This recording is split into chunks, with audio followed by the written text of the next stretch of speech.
안녕하세요, 투자자 여러분. 조합원TV입니다. 네, 주말 잘 쉬고 계세요? 네. 오늘 이 시간에는요, 다음 주에 곧 다가올 FMC 회의, 그거에 대해서 한번 얘기를 나눠보고요. 주요 경제 지표들 한번 짚어본 뒤에 현재 시장의 흐름, 어떤 변화가 있는지 한번 살펴보고, 그 다음에 어떻게 우리가 대응해야 되는지 그 방법에 대해서 한번 논의를 해보도록 하겠습니다. 네, 첫 번째 지금 보시는 화면은요, 페드 와치입니다. 금리 인상을 얼마만큼 할 건지에 대한 어떤 예측치라고 볼 수 있어요. 그래서 지금 82%로 높은 비율로, 자, 시장의 예측은 75bp를 인상할 것이다. 라고 이제, 다들 예측하고 있어요. 아주 높은 비율이죠. 그래서 이 부분이 이만큼 많이 예상을 하고 있다면 이미 이것은 시장에 반영이 됐다고 볼 수 있어요. 9월 23일 03시 우리나라 시간으로요. 03시 새벽 3시에 이제 발표를 해요. 그리고 이 새벽 3시에 발표한 것을 가지고 3시 30분에 제롬 파월이 기자회견을 합니다.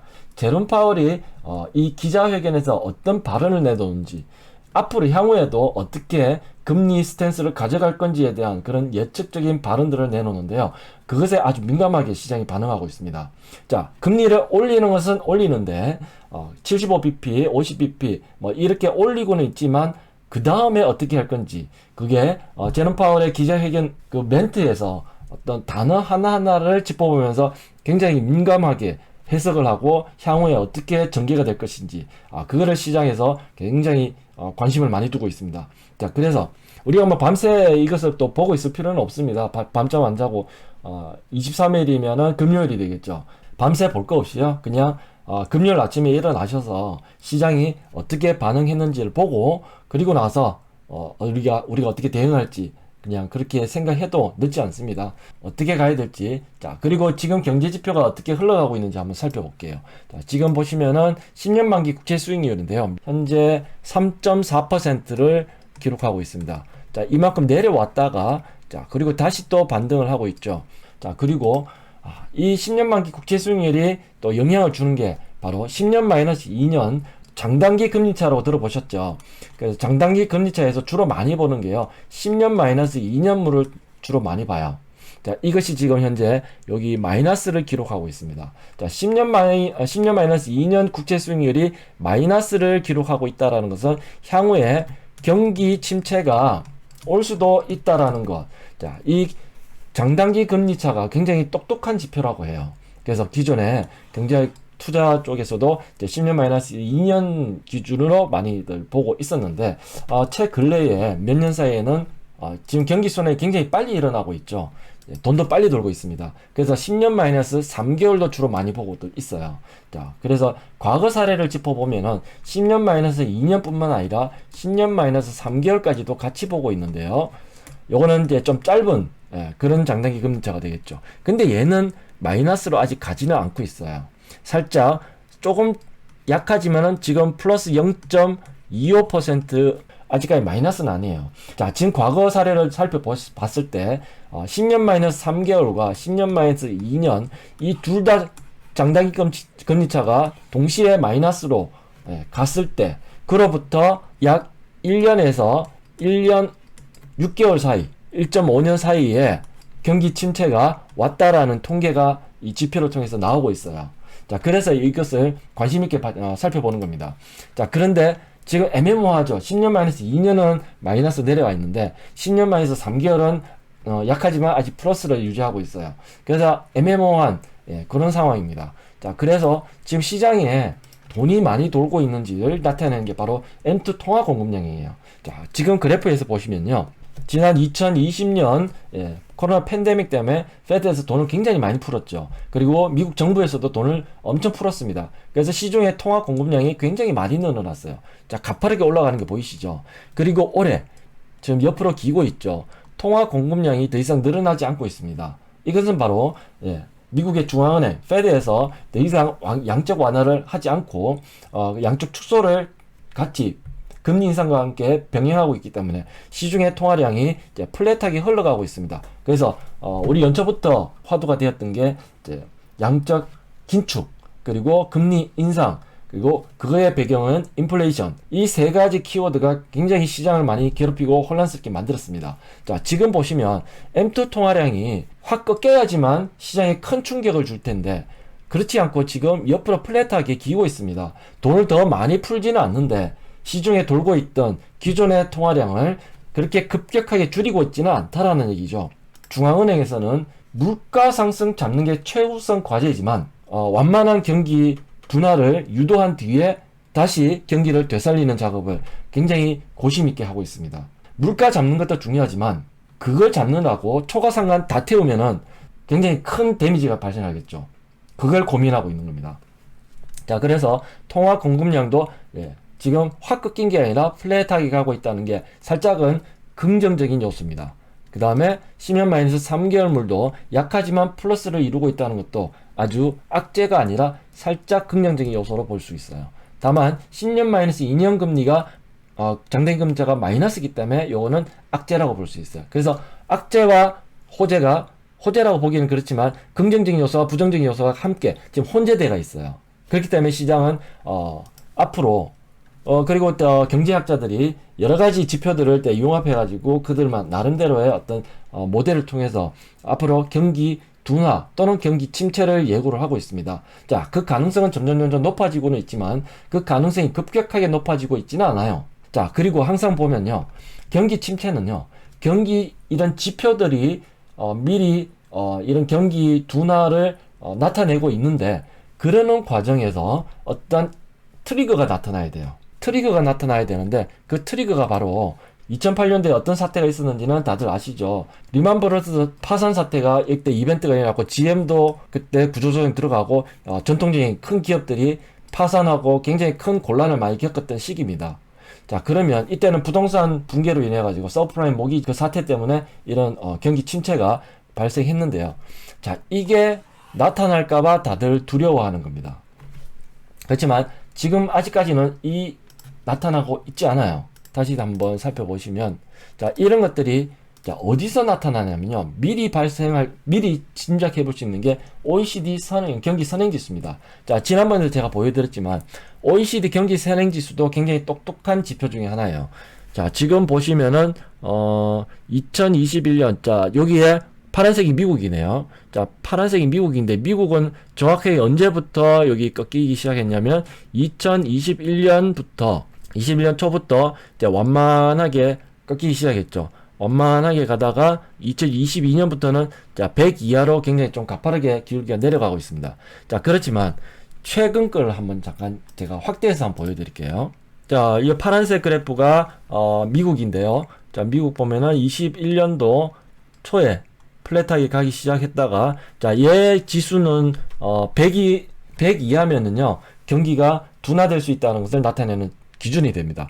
자, 100이 여기 있어요. 이때가 언제냐면요, 22년도 올해 연초가 됩니다. 약 3월 정도가 되네요. 그러면 올 연초부터 그 기울기가 좀 가파르게 내려가기 시작했고요. 그리고 이제 100 이하로 내려가고 있는 중입니다. 그래서 지금 내려가고 있는데, 지금 그래프를 그 기울기를 잠깐 보시면 약간은 스무스해지고 있는 게 보이시나요? 그 기울기가, 저는 항상 이 그래프를 볼 때 기울기, 즉 추세선의 기울기를 중요시 얘기합니다. 가파르게 내려가면은 굉장히 급하게 뭔가 안 좋아지고 있다는 것이고요. 가파르게 올라가면은 뭔가 아주 급하게 좋아지고 있다는 거죠. 근데 지금 스무스하게 이제 이렇게 플랫하게 조금 변화가 주려고 하는 게 낌새가 좀 보이고 있어요. 자, 그리고 또 하나, 현재 위치를 보시면 어디에 와 있습니까? 코로나 팬데믹 선언 이후 직전 지수와 비슷한 위치에 와 있어요. 약 99 정도에 와 있네요. 자, 그렇기 때문에 현재 위치는 약간 애매모호한 위치에 와 있어요. 여기서 확 꺾여서 OECD 경기 선행지수와 함께 미국 경제지수가 이렇게 내려간다면 정말로 우리는 두려워해야 될 경기 침체를 준비해야 되고요. 그렇지 않고 여기서 다시 플랫하게 옆으로 기다가 다시 올라가게 된다면, 이러면 경기는 소프트 랜딩을 한다. 자, 약한 경기 둔화만 거치고 다시 경기는 되살아난다. 이렇게 볼 수도 있어요. 그래서 아직까지는 확신할 수는 없어요. 그래서 이것을 경제학자들은 내년이라고 보고 있어요. 내년 상반기, 빠르면 내년 1분기, 그때 어떤 이벤트가 발생하지 않는다면 소프트하게 경기 둔화가 일어나고, 그리고 나서 이제 어느 수준에서 다시 경기가 회복할 거라고 예측들을 하고 있습니다. 자, 그것은 예측이고요. 그것이 어떻게 나타나느냐, 가장 우리는 주식 투자자이기 때문에 주식시장과 가장 면밀하게 상관관계가 굉장히 높은 지수 중에 하나가 미국에는 실업률, 특히나 정규직 고용수가 굉장히 중요해요. 소비 중심의 경기지 않습니까? 그러면 소비가 많이 일어나려면은 직장이 안정되고, 그리고 급여가 계속 올라가야지만 소비가 많이 일어나겠죠. 그렇다면 지금 정규직 고용수가 굉장히 중요하다는 말씀은, 직장이 안정된 사람들이 이 숫자가 높으면, 그리고 계속 증가를 하게 된다면 미국의 경기는 여전히 상승한다고 볼 수 있어요. 자, 그러면 현재 위치를 보시면 어떻습니까? 그전에는 상승을 했어요. 근데 올해 들어서 지금 옆으로 플랫하게 기고 있습니다. 조금 약하게 기울어지긴 하지만 그래도 지금 평균적으로 보면은 확 꺾어졌다고는 볼 수 없고요. 옆으로 플랫하게 기고 있습니다. 즉, 정규직 고용수가, 그리고 기업에서 지금 발표를 최근에 하고 있는 게 더 이상 채용을 하지 않겠다 라고는 얘기를 많이들 하고 있어요. 그러면 향후에 지금 경기 침체가 올 수도 있다라는 얘기들이 하도 많이 나오니까 미리 기업에서는 방어를 하는 거죠. 기존 인력들을 대폭 감축은 하고 있진 않아요. 다만 신규 채용을 지금 약간 미루고 있는 중입니다. 그래서 지금 여기 정규직 고용수가 옆으로 플랫하게 가고 있는 거예요. 자, 그러면 지금까지 이 지표들을 봤을 때 경기 침체의 둔화의 가능성은 있지만 급격한 침체의 가능성은 아직까지는 없어요. 그렇기 때문에 너무 두려워할 필요는 없다라고 봅니다. 자, 그리고 시장은 있는 그대로 봐야 되겠죠. 그래서 가능성은 있지만 지금 너무 두려움에 사로잡혀 있을 필요는 없다, 이 말씀을 드리고 싶고요. 그리고 또 하나, 제가 오늘 키포인트로 말씀드리고 싶은 게 바로 이 얘기입니다. 자, 제가 앞선 영상에서 계속 강조해 드렸던 게 해지 방어 전략을 펼치자라고 말씀을 드렸습니다. 바로 이 해지 전략의 실제적 방법은 SQQQ를 무리하지 않는 범위 내에서, 무리하지 않는 범위는 약 내 전체 자금에서 5에서 10% 범위 내에서 해지를 해 두자라는 말씀을 드린 거예요. SQQQ는 결국 3배수이기 때문에 그 효과가 3배가 나는 거죠. 자, 그 이유가 바로 여기 있습니다. 2008년도에 경기 침체로 인해서 이렇게 시장이 크게 망가졌죠. 이거를 대비하기 위함입니다. 혹시나 만에 하나 이런 시장이 나타날까봐 해지를 하자는 겁니다. 그리고 내가 갖고 있는 주식의 비중도 경우에 따라서 늘렸다가 줄였다가 이렇게 좀 조절을 하면서 지금 시장에 대응을 하자는 말씀을 계속 반복적으로 드리고 있는 이유가 바로 이거 피하려고 하는 겁니다. 내가 아무리 장기 투자자고, 내가 어떤 애플이 됐든 마이크로소프트가 됐든 테슬라가 됐든 내가 장기 성장주를 가지고 있더라도, 나는 10년 동안 투자를 장기적으로 가져갈 거라라고 마음을 먹고 있더라도 시장이 이렇게 망가지면요, 굉장히 스트레스가 많습니다. 제가 이 시장에 참여하고 있었기 때문에 100% 공감해요. 장기 투자 하더라도 이때 버티기 정말 힘듭니다. 그리고 한번 내 마음이 싹 바뀌어버리면요, 지쳐버리면요, 이 바닥에서 던져버려요. 이거는 정말 많은 경우의 수가 발생합니다. 많은 투자자들이 이때, 특히나 국내 투자를 많이 하셨던 분은 삼성전자를 나는 10년, 20년 장기 투자할 거야 라고 가지고 계셨던 분들은 이때는 룰루랄라 하고 잘 가지고 계셨겠죠. 그렇지만 시장이 이렇게 폭락을 하고, 한국 시장도 이때 폭락해가지고 거의 900포인트를 깼습니다. 그 상태가 되면요, 패닉에 빠집니다. 그렇기 때문에 이때 많이들 던져버리는 오류를 발생시킵니다. 오히려 사야 할 때 팔은 손절하는, 그리고 다시는 주식시장을 쳐다보지 않는 그런 사태가 발생할 수 있기 때문에, 그래서 해지 전략을 피는 겁니다. 그러면 해지 전략을 펴놓으면, 그리고 내 주식의 비중을 어느 정도 줄여놓으면, 그러면 마음 편하게 나는 장기 투자를 할 수 있습니다. 그리고 시장이 다시 이렇게 회복하는 시기가 또 다시 오겠죠. 지금 이때 보면 2009년과 같이 이렇게 회복을 하게 되면은 다시 한 번 더 해지는 풀고 내 주식을 비중을 높여 놓으면 내 계좌는 다시 살찌게 되는 거예요. 이렇게 하면은 장기 투자를 할 수 있는 겁니다. 이 말씀을 저는 오늘 강조를 드리고 싶고요. 자, 다시 본격적인 지금 현재 지난 금요일 날 시장에 어떤 변화가 나타난 것 같아요. 자, 무슨 말씀이냐면 제가 이제 게시판에도 말씀드렸는데요. 무리하게 지금 SQQQ를 따라가면서 사지 마세요라고 말씀을 드렸어요. 자, 지금 그 이유는 두 가지가 있습니다. 첫 번째는요, 현재 주가의 위치가 어디인지를 봐야 돼요. 자, 직전 저점 라인 영역이라고 이렇게 볼 수 있어요. 주식은 수학이 아니에요. 그래서 딱 어느 점에 딱 왔을 때 그 점을 딱 찍고 반등하거나 그 점에 딱 왔을 때 거기서 딱 꺾어지거나 이렇지 않아요. 그거는 수학이고요.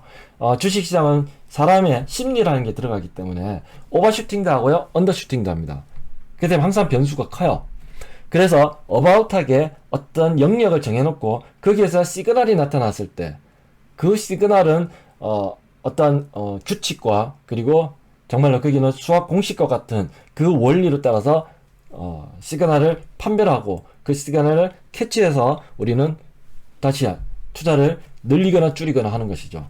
자, 그러면 현재 위치를 보시면 어바웃하게 지난 6월, 7월 바닥을 찍었던 직전 저점 영역이 여기 라인이에요.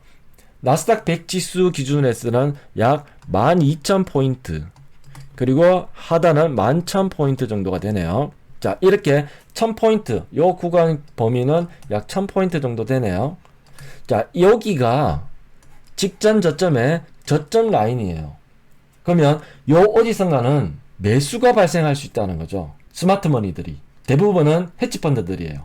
헤지펀드는 굉장히 전략을 철저하게 세우고요. 단기든 중장기든 굉장히 능동적으로 움직입니다. 그래서 지금 그들도 보고 있을 거예요. 직전 저점 구역이 지금 들어왔으니 그들은 자, 어디선가 저점 매수를 노리고 있을 겁니다. 어디서 제가 지난주 금요일 날 어디서 발견했냐면요. 바로 여기 거래량에서 나타났어요. 희한하죠. 지난주 금요일 날 보시면요. 장중에 시작은 마이너스 1.2%, 지금 나스닥 차트입니다. 지난주 금요일은 마이너스 1.2%에 시작해서 쭉 빠졌어요. 마이너스 1.8%까지 빠졌습니다. 근데 아침에 일어나서 딱 보니까 마이너스 0.9에서 끝났어요. 이만큼 올라왔죠. 회복했죠. 그래서 플러스 양봉으로 끝났습니다. 자, 그래서 이걸 보고 제가 참 고민을 좀 해봤어요. 어떤 변화가 있었을까? 딱 밑에 그래프를 보니까 거래량이 나왔어요. 자, 그 전에 보시면은 거래량이 플랫하게 일정 부분 나오다가 갑자기 거래량이 팍 튀었죠. 이 거래량도 제가 분봉을 보니까요, 언제 나왔냐면 장 후반에 나왔어요. 거의 종가 무렵에 나왔어요. 누군가가 왕창 샀다라는 거죠. 이때도 왕창 산 기록이 이때 나오죠. 자, 그 다음에 여기 잠깐 이렇게 흐르는 거는 페이크였어요. 그 이후에 한번 크게 반등을 했죠. 스마트머니가 이때쯤 어딘가 들어왔을 것 같아요. 자, 어쨌든 한번 의심해 볼 만합니다. 여기서 기인해야 될 게 뭘까요? 따라가면서 SQQQ를 사는 행위는 이제는 그만. 아시겠죠? 여기 어디선가 자, 지금 다음 주에 바로 FOMC 회의에 금리 인상 발표가 있는데 제롬 파웰의 기자회견도 있을 텐데, 자, 그러면 그냥 금리를 인상할 것이다, 최소 0.75%, 75bp 인상을 할 것이다 라고만 생각하면은 지금 어디선가 계속 떨어질 수 있으니까 우리는 주식 다 팔아야 돼, 두렵다 라고 생각할 수 있고, 더 공격적으로 간다면 SQQQ를 더 담아야 돼 라고 얘기할 수도 있지만 그게 아닐 가능성이 커요. 그거는 진짜 웬만한 사람들은 다 그리 생각할 수 있을 겁니다. 그렇지만 시장은 항상 그 반대로 움직여요. 그래서 우리는 항상 의심을 해야 돼요. 의심을 해야 되는 게, 이렇게 지금 바로 직전 저점도 깨버리고, 그리고 6월 달에 찍었던 직전 저점까지도 갈 수도 있지만, 갈 가능성도 있어요. 그게 바로 제가 얘기 드렸던 케이스 2가 되죠. 자, 그렇지만이라고 표현을 드린 거는 가능성이 높다라는 말씀을 드리고, 이 범위 내에서 어디선가 스마트머니들이 강하게 드라이브해서 들어온다면 그것을 반영해서 시장은 다시 반등할 수 있어요. 특히나 지금 여기 위치에 차트 이론에서 보면은, 자, 지금 60과 21선이 뭐가 나타나고 있죠? 심플 크로스가 나타나고 있습니다. 그렇다면은 직전 저점과 어디 부근에서 이 사이가 되겠죠. 이 사이에서 어디선가 반등이 나올 수 있다는 겁니다. 그게 공교롭게도 자 지난 금요일날 바로 그저께죠. 그때 거래량과 함께 어떤 변화의 조짐이 약간 나타났어요. 그래서 지금 대응 전략은 첫 번째 SQQQ 해지는 그만 스탑하십시오. 더 이상 매수는 그만하십시오. 그리고 다음 주 월요일날 내일이죠. 내일 시장이 양봉으로 올라간다면 SQQQ는 수익이 났을 때니까요. 조금씩 이익 실현하실 것을 권장해드려요. 아시겠죠? 그리고 두 번째 주식 매수 이 부분은요. 두 가지로 말씀드릴게요. 내가 단기적으로 대응이 가능하다고 하시는 분들은 저가 매수 들어가셔도 돼요. 그리고 나는 기다렸다가 확실한 신호에 나는 매수 확 들어갈 거야 라고 생각하시면 대기를 하세요. 아시겠죠? 단기적으로 나는 저가 매수하고 혹은 시장이 다시 한 번 더 반락했을 때 다시 떨어졌을 때 적절한 타이밍에 빠져나올 수 있는 어떤 대응 능력을 가지고 계시다면은 지금 저가 매수도 가능한 부분이 있습니다. 근데 나는 그렇게까지 신경 쓰기 싫고 나는 내가 하는 본업이 너무 바쁘고 혹은 비중 조절을 급하게 늘렸다 줄였다 하기 신경 쓰기 싫다. 나는 정확한 신호가 딱 나와서 한 방에 딱 찍고 들어가고 싶다 라고 하시는 분은 대기하시는 게 맞습니다. 조금 더 비싼 가격에 사더라도 확실한 신호가 나왔을 때 그때 매수를 한 방에 하기 위해서 지금은 대기하시는 게 맞아요. 아시겠죠? 자, 이것이 오늘 제가 드리고 싶은 얘기의 또 핵심 포인트가 되겠습니다. 자, 그러면 주요 종목들을 한번 보실게요. 지금 조금 전에 나스닥 지수를 보셨잖아요. 자, 애플도 보시면은 어떻습니까? 거래량이 뻥 터졌죠. 자, 그리고 마이크로소프트도 한번 보실게요. 걔도 마찬가지 거래량이 뻥 터졌죠. 그리고 마이크로소프트는 어떻습니까? 지금 직전 저점 라인까지도 와 있어요. 여기서 주거니 받거니 옆으로 기다가 21선이 쭉 내려오다가 여기서 어디선가 턴을 하는 그런 포인트가 나타난다면 이때는 매수 포인트입니다. 아마존을 보시면은 어떻습니까? 아마존도 지금 최근에 반등 구간에서는 굉장히 강하게 드라이브가 나왔죠. 이렇게 많이 올라갔습니다. 약 40% 올라갔어요. 그러고 나서 지금 또 다시 조정을 받고 있는 중인데 얘도 마찬가지요. 직전 저점 라인을 이렇게 선을 그어놓고 여기에서 얘도 기다렸다가 어디선가 21선이 내려오다가 딱 턴하는 구간이 나오겠죠. 그러면 이때 매수하는 겁니다. 아시겠죠? 자, 이것의 모든 것의 기준은 나스닥 100 지수가 되겠어요. 나스닥 지수에서 21선을 이렇게 뿅 턴하는 구간이 어디선가 나오겠죠. 그러면 그때 매수를 하는데 그때는 지수를 매수하셔도 되고요. 지수에서는 뭐 대표적으로 QQQ가 있으시겠죠. 지금 TQQQ는 무리하지 마십시오. TQQQ는요 지금 완전하게 상승 추세로 돌지 않았기 때문에 3배수짜리는 좀 무리고요. 지금 상승의 지수에다가 배팅하실 때는 QQQ가 적합합니다. 안전하고요.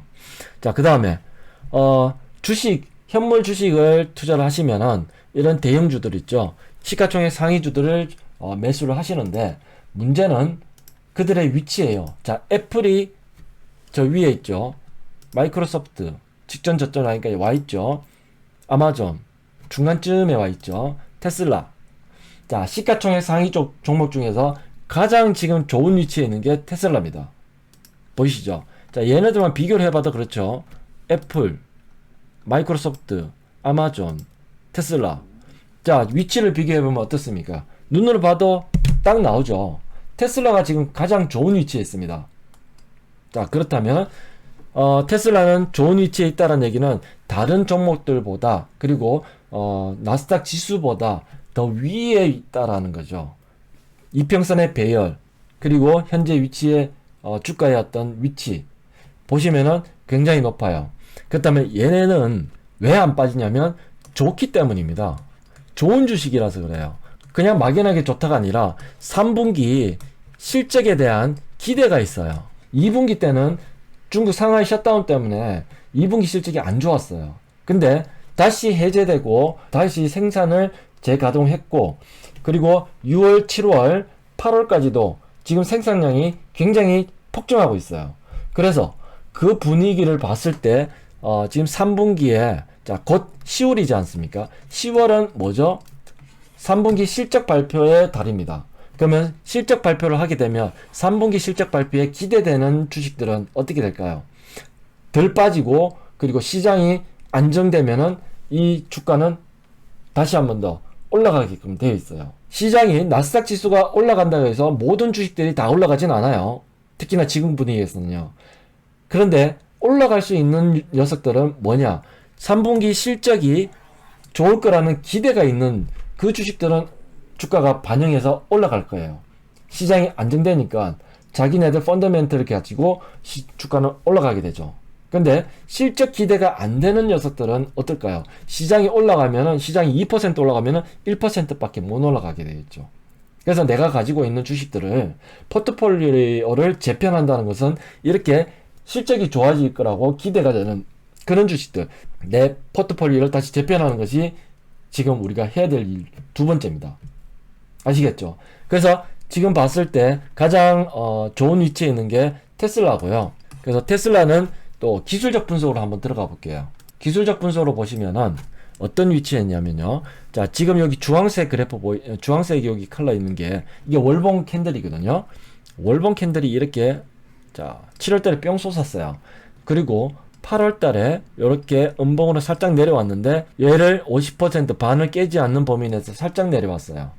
그러고 나서 지금 9월달에 또 양봉으로 올라가고 있는 중이죠. 이것을 뭐라 그러냐면요, 월봉에서 캔들 신호가 나왔다라고 해요. 바로 캔들 신호인데 무슨 신호냐? 매수 신호입니다. 그러면 이 캔들 신호를 바탕으로 해서 그 다음에 일어나는 일이 뭐냐면요, 월봉의 6개월선이 상승 반전하게 됩니다. 자, 그걸 한번 살펴보실게요. 자, 이렇게 길게 설명하는 것은 다 이유가 있겠죠. 어떻습니까? 7월달 올라왔다가 8월달 조정 줬다가 다시 9월달 올라가고 있고, 이게 캔들 신호.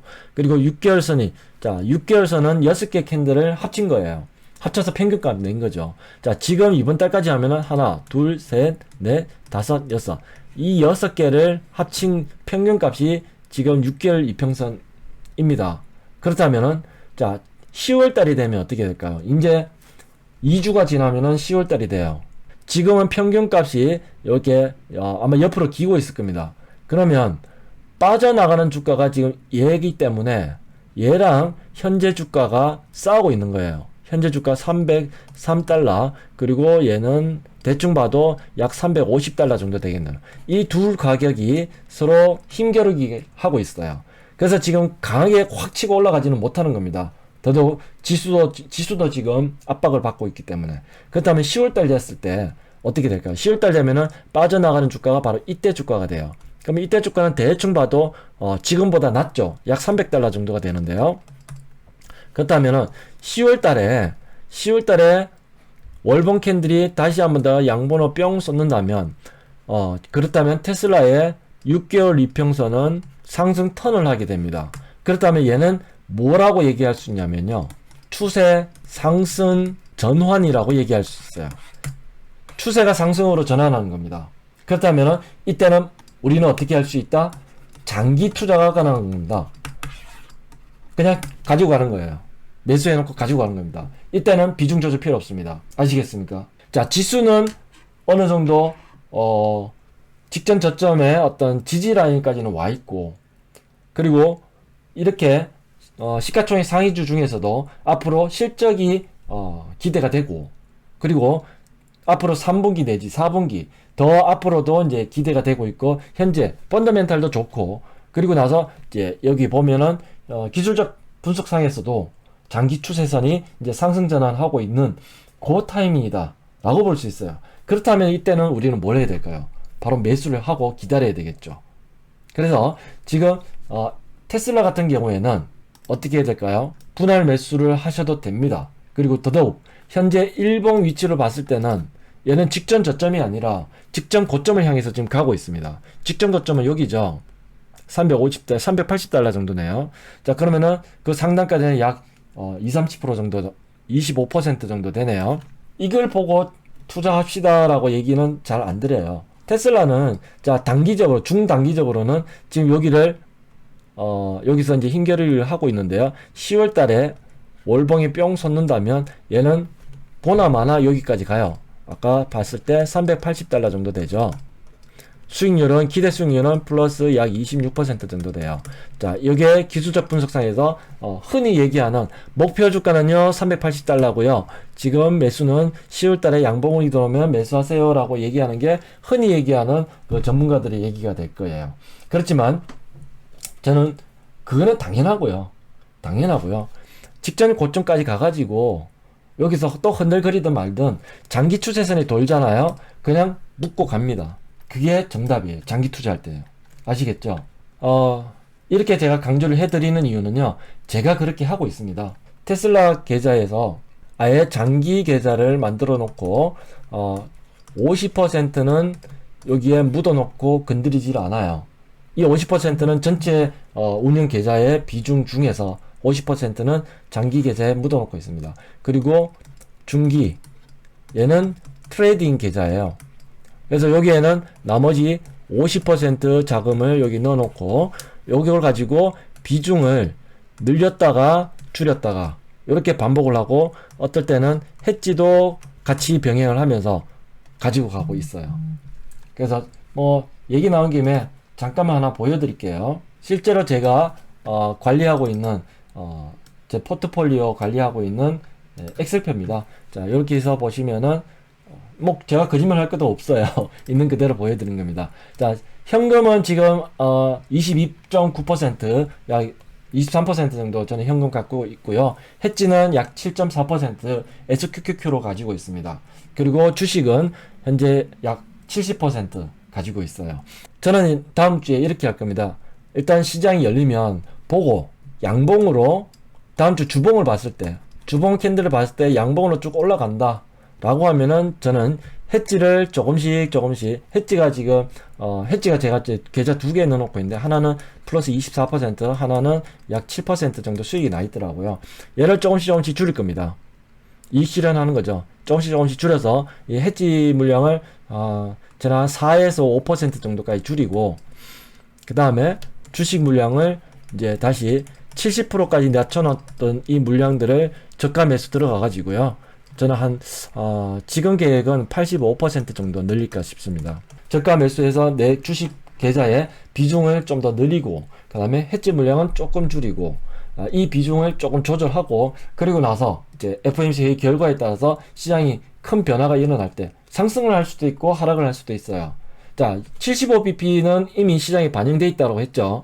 그러면 중요한 게 뭘까요? 제롬 파월의 코멘트가 되겠죠. 그 코멘트에 따라서 시장은 급등할 수도 있고 급락할 수도 있고, 예, 그거는 모릅니다. 장담할 수는 없어요. 예측일 뿐이죠. 자, 그래서 해지를 완전히 없애지는 않을 겁니다. 해지는 가지고 가고, 자, 조금 한 가지만 또 팁을 더 드릴게요. 테슬라 얘기가 나와서요. 테슬라가 참 저를 목에 살리는 것 같습니다. 자, 테슬라 보시면요. 지금 21선이 옆으로 쭉 기고 있잖아요. 자, 쭉 기고 있는데, 지금 여기 20개 캔들 쭉 계산해보면, 다음 주 후반부터는 얘네들이 빠져나가요. 그렇다면은 21선이 이렇게 눕다가 다시 쭉 올라가게 돼 있어요. 자, 주봉 차트를 보더라도 다음 주가 되면은 이제 주봉이 자동으로 돌게끔 되어 있어요. 그러면 21선이 이렇게 쭉 돈다라고 하면, 기억나시나요? 제가 말씀드렸던 케이스 1과 케이스 2. 나스닥 지수에서 케이스 1과 케이스 2 말씀을 드렸는데, 뭐에 해당됩니까? 케이스 1에 해당되죠. 기억나세요? 21선이 자 이렇게 올라왔다가 옆으로 내려왔다가 61선을 깨지 않고 여기서 다시 기간 조정을 주고 다시 턴해서 상승 턴을 하면은 케이스 1 이때 매수해야 된다고 말씀드렸죠. 그리고 케이스 2는 뭐라고 말씀드렸어요? 이렇게 직전 저점까지 내려왔다가 거기 어디선가 21선이 돌아서면은 그때 매수한다. 이게 케이스 2에 대한 전략이었습니다. 자, 그런데 나스닥 지수는 지금 케이스 2 존으로 들어와 있어요. 그래서 케이스 2에 해당되는 전략을 수행해야 되고요. 그 다음에 테슬라 같은 경우에는 케이스 1에 해당됩니다. 그래서 이 패턴에 따라서 움직이면 강력하게 매수 시그널이 돼요. 그렇다면 테슬라는 지금 봤을 때 월봉으로 봤을 때는 추세 전환이죠. 추세가 상승 전환입니다. 그리고 일봉에서 지금 보셨을 때도 케이스 1의 패턴에 따라서 지금 상승 전환하고 있죠. 그죠? 그렇다면은 이 두 가지만 보더라도 테슬라는 뭘 해야 될까요? 추가 매수해야 될 위치에 있습니다. 다만 여기에서 조금 여기 급락을 줬고 여기서 급등을 줬기 때문에 약간의 기간 조정은 지금 주고 있습니다. 기간 조정을 준다라는 것은 여기서 매수 포인트라는 얘기죠. 그래서 다음 주 지금 캔들이 이렇게 올라간다면 얘는 추가 매수해서 물량을 좀 높여 놓을 필요가 있다 라는 측면에서 말씀을 드리겠습니다. 자, 지금 다른 종목들도 많이 좋은데요. 테슬라가 가장 좋은 위치에 있기 때문에 제가 이렇게 좀 길게 오랫동안 말씀을 드렸습니다. 결론만 다시 정리해 드리면요. 시장에서 거래량 부분에서 약간의 어떤 저점 매수에 대한 어떤 시그널이 나왔다.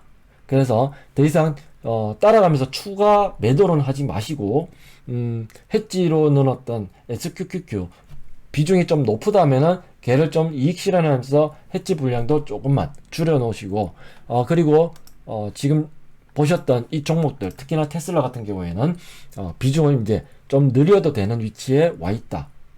조금만 앞서서 미리 매수하는 그런 시점이긴 하지만 이제 보나마나 자연스럽게 가만 놔두더라도 다시 턴해서 올라가기 때문에 큰 블랙스완과 같은 이벤트만 없다면 지금 테슬라는 매수해도 되는 위치에 있다 라고 말씀드릴 수 있습니다. 네, 오늘 영상이 좀 길긴 했습니다만 좋은 꿀팁이 됐으면 하는 바람으로 좀 길게 말씀을 드렸습니다.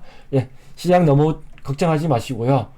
편안하게 그리고 냉정하게 시장을 바라보면서 적절하게 내 투자 포트폴리오를 잘 운영하실 수 있게 그렇게 능동적으로 대처하시면 좋을 것 같습니다. 네, 투자하시다가 궁금하신 부분 있으시면요 댓글로 질문 주세요. 언제든지 제가 풀어드리겠습니다. 네, 긴 영상 봐주셔서 감사드립니다.